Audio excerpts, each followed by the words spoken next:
एकनाथ शिंदे असं म्हणतायत की विरोधकांनी विकासाच्या रंगात सहभागी व्हावं, भगवा रंग हा कुणाचा द्वेष करत नाही, सगळ्यांना सोबत घेऊन चालतो. त्यांचा भगव्या रंगाशी संबंध नाही. एकनाथ शिंदे यांचा भगव्या रंगाशी काडी मात्र संबंध नाही.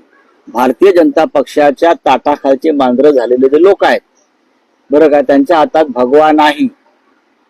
ते भाजपचे झेंडे आहेत सगळे. ते सगळे अजित पवारांच्या हातात भाजपचा झेंडा आहे, एकनाथ शिंदेच्या हातामध्ये भाजपचा झेंडा आहे. त्यांनी भगव्या झेंड्याची उगाच चिंता करू नये.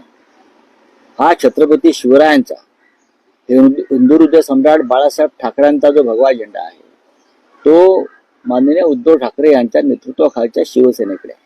एवढंच मी सांगतो. काही वर्षापूर्वी एकनाथ शिंदे देखील काँग्रेसकडे जाणार होत्याची देखील चर्चा होती. काही आमदार नक्कीच चालले होते. पृथ्वीराज चव्हाणांना एकदा मुलाखत घ्या तुम्ही. आता अहमद पटेल नाही आहेत,